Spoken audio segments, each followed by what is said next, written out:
Hello, class. Welcome to Module 5. So, this week we're going to focus on one of the most important qualities of ethical leadership: integrity. So, in public administration, integrity is a foundation for public trust. And we all know that public trust has been declining for decades. Public trust in government is a serious consideration for ethical leadership. So, integrity is what assures citizens that government leaders are acting in the public interest, not for their personal or for political reasons. And so, integrity is about consistency between words and actions. It's doing what's right even when it's difficult or when no one's watching. It also connects closely with accountability, responsibility, and fairness.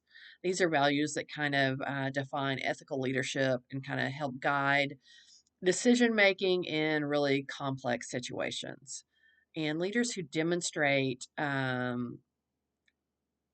fairness and responsibility and accountability, integrity, they foster credibility, they build trust, and they create workplaces where everyone feels respected and decision making is transparent.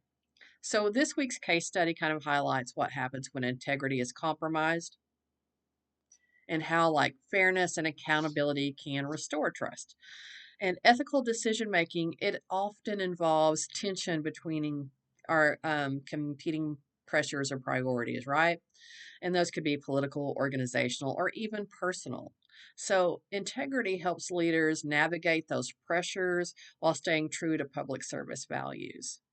So your accountability group discussion this week kind of builds on your earlier collaboration and those earlier ethical frameworks we've talked about. So your group, one member of your group is going to post your summary early in the week, so that everyone in the course can join in on the dialogue and the discussion. So I want to also note that working in groups is an intentional part of this course. So ethical leadership isn't practice alone. In the public sector, decisions are shaped through collaboration, through diverse perspectives, and shared accountability. Group work gives you the opportunity to practice these skills.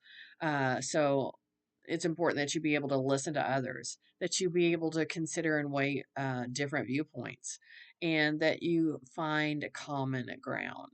So these are the same processes that ethical leaders use when making policy decisions or other decisions, like when they're trying to address, some challenges, or they're trying to build trust within their organization or within their community.